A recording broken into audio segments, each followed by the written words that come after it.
আমাদের যে কোনো সময় বড় ধরনের ক্যান্সার অথবা এর থেকেও বড় কোনো অসুখ বিসুখ হতে পারে, এবং এটা আমাদেরকে প্রসিকিউশন দেওয়া হয়েছে।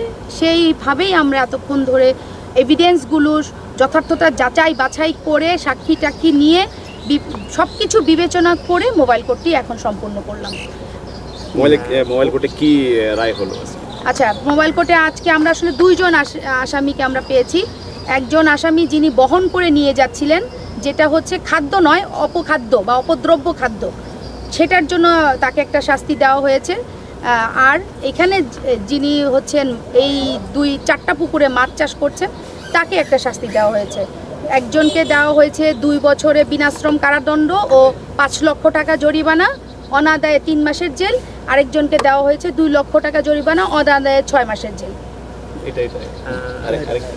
বলেছি কেরানীগঞ্জে আরো এরকম অভিযোগ পাওয়া গেছে, এরকম মৎস্য খামার তৈরি করেছে অবৈধভাবে। হ্যাঁ, আমরা এখানে থাকা অবস্থায় জানতে পেরেছি।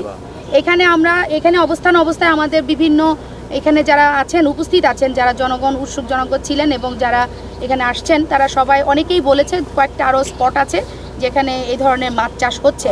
আমি তাদের উদ্দেশ্যেও বলতে চাচ্ছি যে কেরানীগঞ্জে যারা এই ধরনের অবৈধ বিজনেস করছেন, তারা দয়া করে এই ব্যবসা থেকে সরে আসেন। এখনও সময় আছে। আপনাদের সকলের সচেতনতার উদ্দেশ্যেই আমরা কিন্তু ছোট আকারে অভিযানগুলো করছি, কিন্তু এটা যখন আরও বড় আকারে হবে তখন কিন্তু আর আপনাদের মানে আর যাওয়ার কোনো জায়গা থাকবে না। এটা একটা বিষয়, এবং অভিযান প্রতিনিয়ত চলবে। কিন্তু মানুষের ক্ষতি করা না, একদম কঠিনভাবে কাউকে আক্রমণ করা না।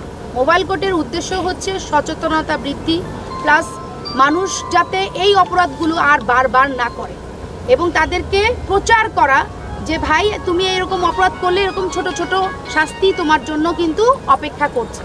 এই মেসেজটাই মূলত পুরো বাংলাদেশের মানুষকে দেওয়া। আমাদের কারো উদ্দেশ্য কিন্তু কারো ব্যবসা নষ্ট করে ফেলা না, কারো পেটের ভাতে লাথি দেওয়া না, এগুলো কিছু না।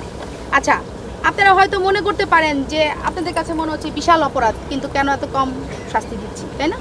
এটার বিষয়টা আমি একটু বলি।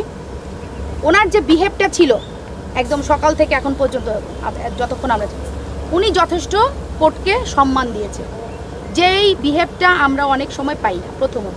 দ্বিতীয়ত হচ্ছে ওনার 4-5টা আইনে তার যদি শাস্তি আমি দেই, যেটা আমার মোবাইল কোর্টের জুরিসডিকশনের বাইরে চলে যাবে কোনো কোনো ক্ষেত্রে। যেমন নিরাপদ খাদ্য আইনে ম্যাডাম আমাকে প্রসিকিউশন দিয়েছে, কিন্তু ওটা যদি আমি আমলে নেই, ওনার 20 লক্ষ টাকা জরিমানা হবে। ওনার কিন্তু এখানে হয়ারেস, ওনার কিন্তু এখানে যে মাছ আছে তার মূল্য আছে প্রায় 12 লক্ষ টাকা।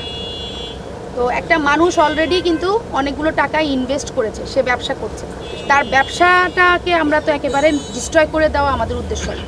তো এইসব অনেক কিছু আমরা বিবেচনা করি, মোবাইল কোর্টে এগুলো বিবেচনা আমাদেরকে করতে হয়। এ কারণেই মূলত তার সব কিছু বিবেচনা করে, তার বয়স যেহেতু কম এবং তার জীবনের শুরু, সে একজন ভালো উদ্যোক্তা আশা করি আমি, এবং এ কারণেই তার শাস্তিটা আমরা ওইভাবে বিবেচনা করি।